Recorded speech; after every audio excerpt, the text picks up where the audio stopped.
Hi everybody, my name is Professor Rachael Walker. I teach at the University of Wisconsin in River Falls, and I'm here today to walk you through how to put a stable bandage, otherwise known as a standing wrap, on your horse.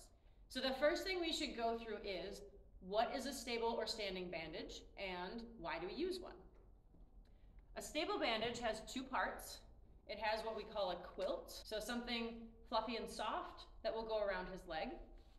And then it has a track wrap or a flannel. This will go over the quilt and hold everything in place.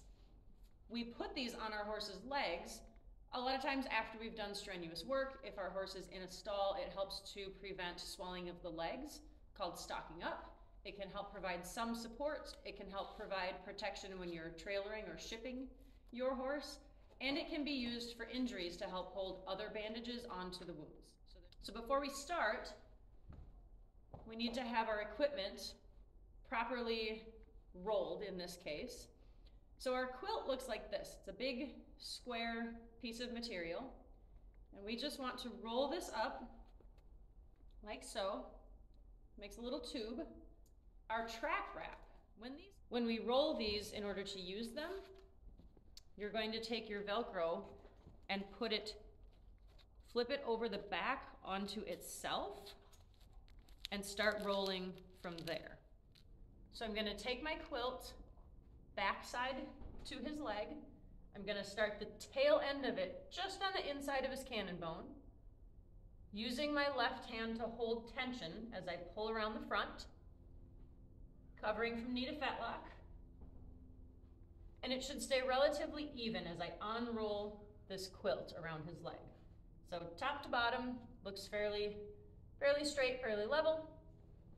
This is where it gets tricky. So now I have to take my track wrap, or your flannel if you have one. You're going to unroll this the same way, with the back against your bandage so that it unrolls smoothly. This tail gets tucked into the quilt, which is going to help hold it.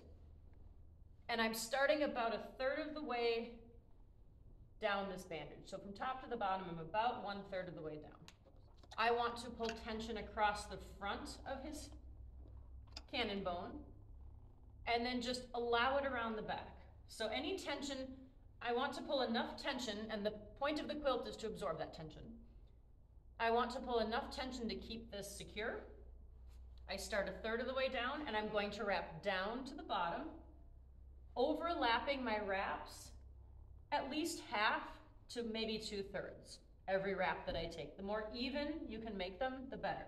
You have even pressure all the way through this bandage. At the bottom, I want to leave a 1/2 inch to 1 inch, a solid 1/2 inch of white quilt showing.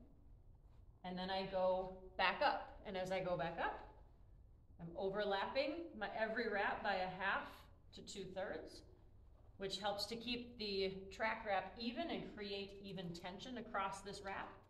When I get to the top, again, I'm going to leave about a 1/2 inch to 1 inch at the top. We don't want our track wrap to fold over the top of this, or the whole thing can kind of collapse.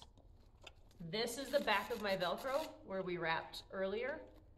It should come across the front.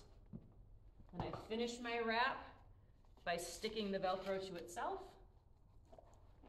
So there you have it.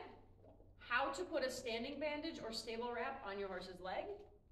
Signs of a good stable bandage or track wrap are the even distribution of tension, same amount of quilt showing top and bottom, covers my horse from knee down to fetlock.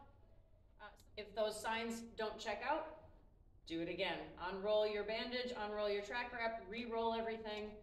The only way to get better at all of this is practice, practice, practice, right? If you have a horse that stands as nicely as this one does, bring them in, wrap their legs, practice doing it until you can't get it wrong.